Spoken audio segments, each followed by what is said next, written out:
Hi everybody, I'm Sin. Welcome to the Book Nook, where we talk about the awesomeness that is books. Today is another Friday Reads, where we talk about my past, present, and future of books.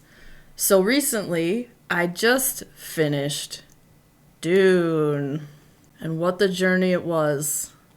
This was a great book, considered one of the best ever written sci-fi novels of all time. And it was a bit over 800 pages, and it's a story of sandworms. Really large sandworms. What do they do? Where do they go? Who do they know? Okay, there's a lot more to it than that. But I have talked about this in another video, and then I have a full standalone review. So the next one we have, and I'm not sure what happens if I read this. Do I explode? I don't know. This is going to be my first ever Colleen Hoover book I'm going to read, called Varity. And I saw, like, normally I wouldn't pick up a book like this. And I know Colleen Hoover doesn't normally fall into, like, stuff I would read. But this is a thriller, which apparently has a bunch of smut in it. And I'm not adverse to that if it's part of a decent story, but I've seen such weirdo reactions to this. People are like, what the fudge? What the fudge? And then some are like, I love it. Other people are like, you're an idiot, I hate it. So I want to make that determination for myself. And I'm going to read Varity. I guess the gist of it is there's an author and she becomes very ill. And then the main character goes to finish off her book for her. And the person's name is Varity, who is ill. Weird stuff ensues and scandal and all this. So we'll see what happens. Maybe I'll explode. Hopefully not. So that is on my list of things to read. I had it on hold at the library, and then I saw it when I was out at the store, so I picked it up and bought it. So also, spring is spraying. Stuff is sprouting in the yard. Things are coming up, and so I picked up a book that I bought a while ago. This is the... Oh, it's very large. The Green Witch's Garden by Erin Murphy Hiscock. I had done a review, one of the first videos on my channel actually, of her book, The Green Witch. And this is about tending your garden, invoking it with some green witchy ways. And I am not too far into it. Honestly, maybe about 10 pages so far. And it's quite lovely. So I'm getting into this because gardening season is upon us. I plan on eventually having a raised bed garden. I don't know if that's going to happen this year because I'm a little late to get started because we just moved into a new place and we got to build the raised bed, which in theory won't take that long. My partner is awesome with building things, and we used to have in our old house a whole woodworking station in the basement. So making a raised bed garden is not too hard. You just nail boards together. You just got to get the right wood. So anyway, I'm going to grow stuff in pots. And we're going to garden and do some stuff. And what I found out, too, is that we're super close to this ginormous greenhouse. A nursery, a place that has a buttload of plants. Another book I picked up because I saw it on Typical Books channel, and she's amazing. She does a lot of horror and spooky books. And I will link her down in the channel. Sloohoot by Brom. Another shiny library book. Okay, let's try and hold it so I'm not frickin' blinding you. So I like witchy reads. So I'm always looking out for a good witchy read. What the F is a sloohoot? What is that? What is it? Well, I guess I could read a little synopsis. Let's find out together. So, set in colonial New England, Sloohoot is a tale of magic, mystery, triumph, and terror. As only dark fantasist Brom can tell. Brom only has one name, like Cher or Madonna. Interesting. Anywho, so it's Connecticut in 1666. Stop moving the book, Sin! The colonists... Oh, yeah, I'm skipping stuff.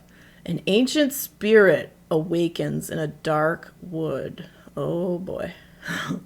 The wild folk call him Father, Slayer, Protector. The colonists call him Sloohoot, demon, devil. I wonder if there's just something with the etymology of the word. Sloohoot seems like a really crappy name. Just saying. To Abatha, a recently widowed outcast, alone and vulnerable in her pious village, He is the only one she can turn to for help. Uh-oh, never make a deal with the devil. Together, they ignite a battle between pagan and Puritan, one that threatens to destroy the entire village, leaving nothing but ashes and bloodshed in their wake. Count me in. Sloohoot. So yeah, by Brahm. All right, and another book I'm going to get because I heard about it on the Paper Travelers channel, and she's also pretty amazing. I will link her channel down below as well if you want to check her out. It was a book, The Winter Garden. She said it was kind of in the vein and had a similar feel to The Night Circus by Erin Morgenson, and I love that book. So I was like, heck yeah, this sounds awesome.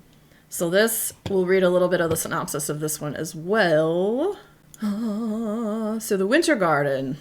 Welcome to the Winter Gardens of Half Moon House. Welcome to Jurassic Park, but not really. Please do not mishandle the exhibits. The owners accept no liability for any events that occur, magical or otherwise. Just that sentence, I'm like, yes, I like this. Give me more. The Winter Garden opens at the stroke of midnight with no great fanfare. After all, this is a time when all the virtuous folk should be in bed. The nighttime is the right time. Come on now. But for the few curious souls that brave the opening of its gates when enchantments await, there is all manner of strange and spectacular flora and fauna collected on her travels by the scandalous Lady Beatrice Sitwell. And exhibited for the delight of paying customers. By flickering lamplight, visitors can discover magic fish. Do they grant you a wish? It rhymed. I don't know, whatever. Spectacular ghost butterflies and a tiger made of stars. Yes, give me more. Give me more. And for the very brave. And a small extra cost. Just a little bit. Just a little bit. There is a forest of plum trees, ripening against the snow, bearing magical fruit, which can tell your fortune. If only you dare to take a bite. All right, so that sounds amazing, and I am definitely going to pick up this book and get it.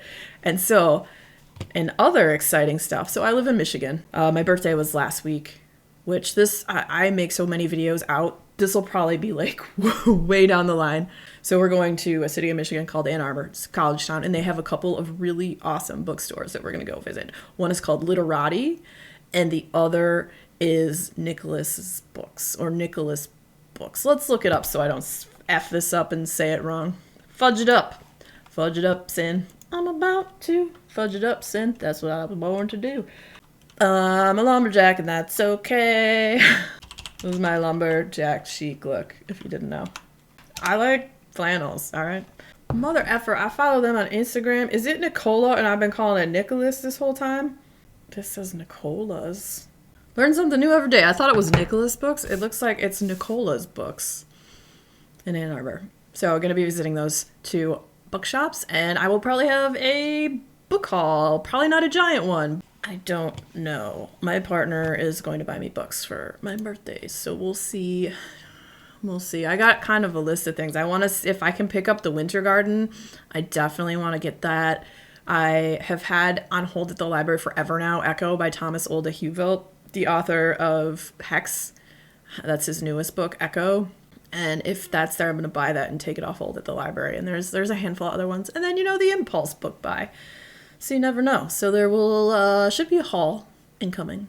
This whole time I've been following that bookstore, Nicola's Books, and I totally thought it was called Nicholas. My bad. So if you're ever in Michigan and in Ann Arbor, there are two really cool bookstores. You can check them out on Instagram. Literati in Ann Arbor and Nicola's. Or Nicola's. It's Nicola''S. Nicola's Books. Thank you, everyone, for joining me in the Book Nook today for the Friday Reads. That is the past, present, and future of books in my life. So, everybody, stay wild, read a book, because books are wild. Until next time, we'll see you later. Enjoy your day. Have a good one.